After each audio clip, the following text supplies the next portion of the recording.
A real baby, a glass box, a carnival, and the only doctor willing to save it was a fraud. This is the story nobody taught you. Stay with me, because the deeper this goes, the harder it becomes to believe any of it was accidental. A photograph stopped me completely. I was scrolling through an online auction archive, browsing old Coney Island ephemera, postcards, ticket stubs, the ordinary residue of forgotten amusement. Then I saw it. A glass box. Inside the glass box, a baby. Tiny, shriveled, barely 2 pounds. Behind the glass box, a sign in block letters reading, "Living Babies in Incubators." And behind the sign, visible through an open doorway, the wooden scaffolding of a roller coaster. The image was from 1903. The baby was real. The roller coaster was the one at Luna Park. The exhibit sat between a sword swallower and something called Lionel, the lion-faced man. That photograph pulled me into one of the strangest chapters in American history. For 47 years, from 1896 to 1943, premature infants were gathered from hospitals across the country and placed in glass incubators on public display at World's Fairs, amusement parks, and boardwalk sideshows. Visitors paid 25 cents to look at them. The man running the operation called himself a doctor. He was not. He claimed degrees from universities in Leipzig and Berlin. No records confirm this. He changed his name at least twice. He fabricated virtually every detail of his professional biography. And over the course of 4 decades, he claimed to have saved 6,500 babies that the medical establishment had abandoned. His name, or at least the name he settled on, was Dr. Martin Arthur Couney. He was born Michael Cohn in a town in what was then Prussian Poland. He came to America as a teenager. The 1910 census lists his occupation not as physician, but as dealer in surgical instruments. He claimed to have trained under Dr. Pierre Boudin, the French obstetrician considered the founder of modern neonatal medicine, but the timeline does not hold. Couney appears to have arrived in the United States by 1888, when he was 19, too young to have completed the medical training he described, too young to have been Boudin's protégé. And yet, for reasons that remain not fully understood, this man with no verified credentials became the only person in America consistently keeping premature babies alive. Not in a hospital, not in a research facility, in a tent at Coney Island, directly beside the freak show. Here is what makes this impossible to dismiss as simple curiosity. In the early 1900s, American hospitals did not treat premature babies. Sit with that for a moment. They did not try. Premature infants were classified as weaklings, a medical term used without irony. A piece published in the Boston Medical and Surgical Journal in 1901 suggested it might not even be worth the effort to save them. 3 out of 4 premature babies died, and the medical establishment found this acceptable. As late as 1939, a typical New York hospital might have 1 single incubator. 1. Couney had dozens, staffed around the clock by 5 wet nurses and more than 15 trained medical technicians who lived on site. His survival rate was 85%. He never charged the parents a cent. Every dollar came from the 25-cent admission tickets of people who wandered in off the boardwalk after eating a hot dog. The obvious objection is not wrong. Babies on display for profit, an unqualified man running a sideshow medical operation. The New York Society for the Prevention of Cruelty to Children tried to shut him down multiple times. Medical professionals called him a quack and a baby swapper. His nurses would slide a diamond ring over a baby's entire wrist to show the crowd how impossibly small these infants were. He sometimes dressed recovering babies in oversized clothes to emphasize their fragility. This was showmanship. There is no getting around it. But here is what the objection misses. The hospitals would not do it. The technology existed. The incubators worked. The institutions that could have saved these children chose not to. Couney's sideshow was not competing with legitimate medicine. It was filling the space where medicine refused to exist. And that refusal was not accidental. It was ideological. This is where the story turns dark. Because the same decades Cooney spent saving babies at World's Fairs, those exact same fairgrounds were hosting something else entirely. Beginning in 1908 at the Louisiana State Fair, a new kind of competition appeared. They called them Better Baby Contests. Infants between 6 and 48 months old were brought in by their parents, measured, weighed, examined, and scored on physical health, mental development, and physical appearance. The judging system was borrowed directly from livestock evaluation. A 1913 article described it plainly. A physician scores a baby in precisely the same way as a judge of experience in livestock scores cattle, horses, and hogs. By 1960, more than 47,000 babies had been rated in contests held across the majority of American states. The Women's Home Companion magazine sponsored them nationally, created a Better Babies Bureau, and commissioned a bronze medal for winners. One 3-year-old boy named William Charles Flynn won 14 first prizes and was publicly paired for a proposed eugenic marriage with a 17-month-old girl who had scored equally well. Newspapers ran the headline, "Mate Found for Perfect Boy." And if you're wondering whether these contests carried a racial dimension, they excluded African American children entirely. The standard of perfection was white by design. But the contests were only the polished surface. Underneath was something far worse. In November 1915, a Chicago surgeon named Dr. Harry Heiselden was called to examine a newborn at the German-American hospital. The baby, Alan Bollinger, had been born with multiple birth defects. Heiselden refused to operate. He instructed the parents to let the baby die. Alan lived 5 days and 8 hours. The Chicago Commissioner of Health examined the case and later testified that the condition was treatable, that he would have operated. It didn't matter. Heiselden told the press he had allowed at least 6 disabled infants to die before this.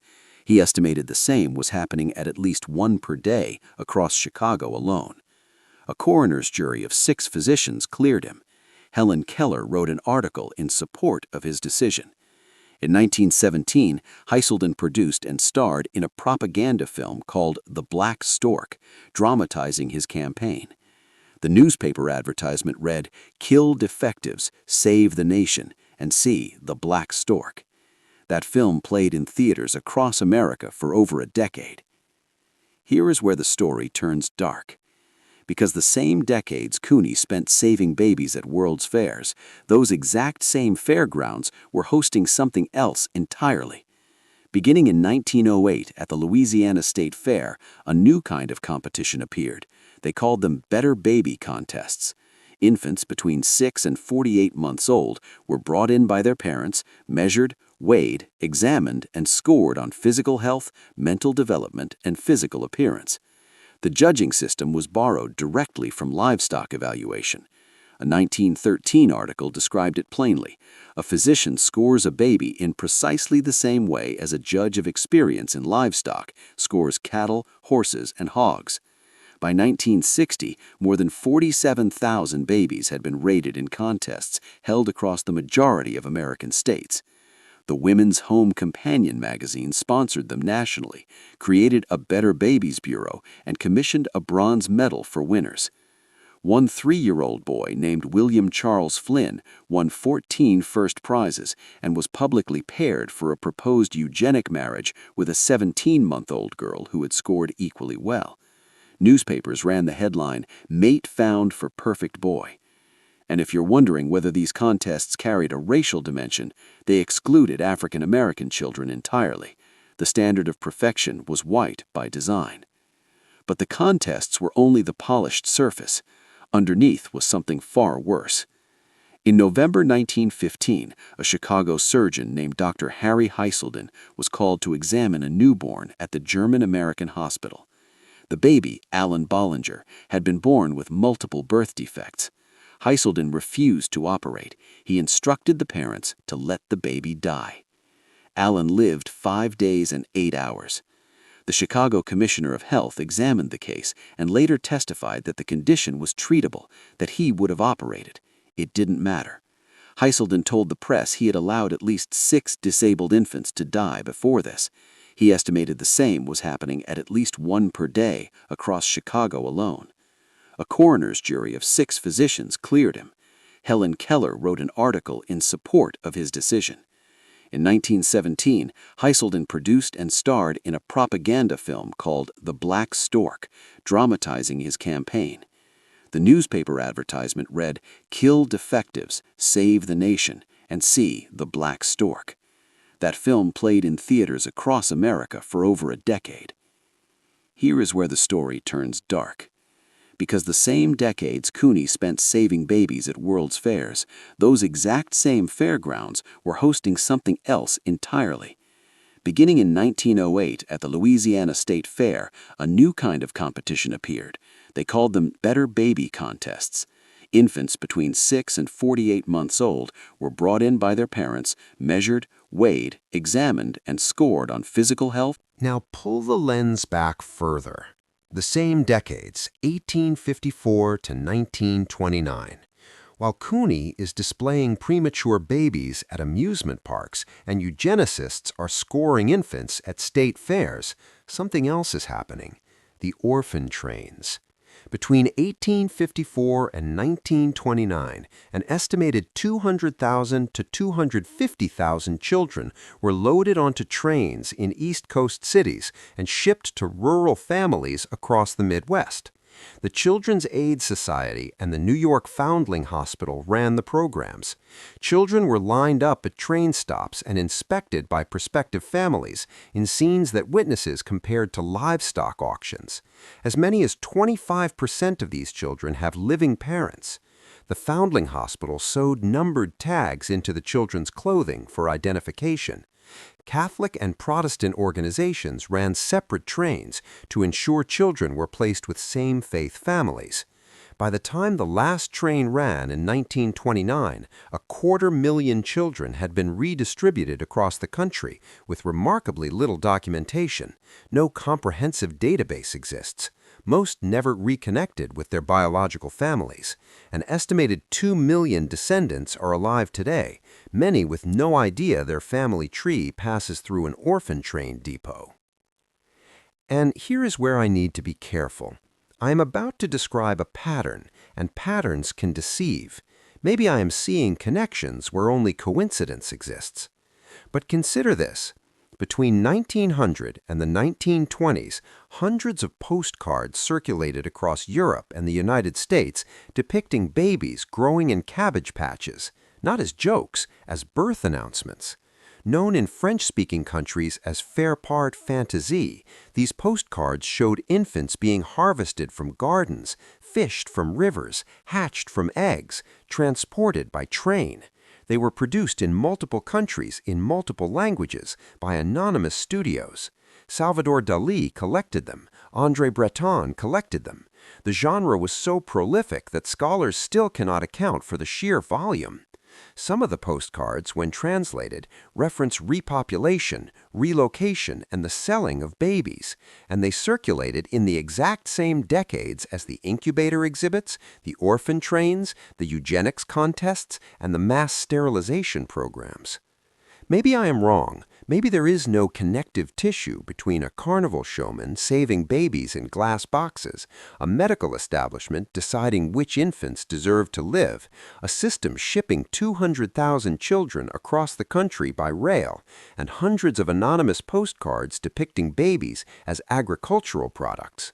Maybe these are all independent phenomena that happen to share a timeline, a geography, and an institutional infrastructure. But once you see it, you cannot unsee it. On May 27, 1911, a fire broke out at Coney Island's Dreamland Park. The blaze started at the Hellgate ride during last-minute repairs before opening day. Within 10 minutes, 10 acres of buildings were engulfed. More than 80 animals died. A lion named Black Prince escaped, was chased up an incline track, and shot by police as thousands watched from below. Inside the incubator building, smoke poured through the doorway toward 6 premature babies. The attending physician and the nurses rushed in, wrapped each baby in blankets, and carried them into the street. According to one account, the sideshow performers, the people society had labeled freaks, helped carry the infants to safety. Early newspaper reports said the incubator babies had died. The papers later corrected this. All 6 survived. The Society for the Prevention of Cruelty to Children seized on the incident to demand that premature infant care be conducted only in hospitals. The problem with their demand should be obvious by now. The hospitals still wouldn't do it, not for another 32 years. The People's Society called freaks saved the babies that the doctors refused to treat. I have sat with that sentence for weeks, and I still do not know what to do with it. Cooney kept going. He operated at Luna Park until 1943, when Cornell Hospital in New York finally opened the first dedicated premature infant ward in the country. They used his methods. They used his technology. They did not credit him. He had tried to donate his incubators to the city of New York in 1940. The city refused the donation. His final major exhibit at the 1939 New York World's Fair was a financial disaster. The exhibit cost a fortune to build, and attendance had collapsed. Premature babies in incubators were no longer novel enough to draw a crowd. He went broke. He died on March 1, 1950, at Coney Island, penniless and largely forgotten. He was approximately 80 years old. His wife had predeceased him by 14 years. His daughter Hildegard, born 6 weeks premature in 1907 at just 3 pounds, had been treated in his own exhibit. She survived. She became a nurse. She worked alongside him for years. She never had children of her own. There are no direct descendants. And that is where the official story ends, a quirky chapter in medical history, a fake doctor who saved real babies, an inspiring tale of one man against the system. Except I cannot stop looking at the system itself, a medical establishment that classified premature babies as weaklings and left them to die, a eugenics movement that scored infants like cattle and lobbied to eliminate the unfit, a propaganda film urging audiences to kill defectives and save the nation, a network of trains shipping 200,000 children to strangers with numbered tags sewn into their clothing, and one unauthorized showman who saved 6,500 lives from the cracks between these institutions, funded by quarters from the same crowds who paid to see the four-legged woman and the lion-faced man. The questions nobody asks are the ones that stay with me. Where did thousands of premature babies come from during decades when hospitals didn't even attempt to treat them? How did a man with no medical credentials operate for 40 years without a license in a system that was simultaneously sterilizing 64,000 people for being genetically unfit? Why did the institutions that have the technology to save these babies refuse to use it while hosting competitions to breed better ones in the building next door? And what kind of civilization puts living babies in glass boxes at a carnival, not because it doesn't care, but because it's the only place that will? I found one more detail while researching this. In the summer of 1934, Cooney hosted a reunion at Coney Island for the babies he had treated at the Chicago World's Fair the year before. Of the 58 infants he had cared for, 41 came back, grown, healthy, carried in their mother's arms. Photographers were there. The New York Times covered it. And somewhere in the same newspaper that week, you could find articles about eugenics, about the fitness of the American gene pool, about which humans were worth preserving. The babies in the photographs didn't know any of that. They just knew they were alive, and that a man whose real name nobody knew had decided they were worth saving when nobody else would. The buildings where he worked are gone. The incubators were scrapped. The records are incomplete, but the questions persist, and they connect to something larger than one man and his sideshow. What happened to the children nobody counted? What system decided which ones lived and which ones disappeared? And what are we still not being told about the decades when babies were classified as defective or fit, shipped by train or displayed in glass, scored like livestock or left to die, depending entirely on which building you happened to walk into?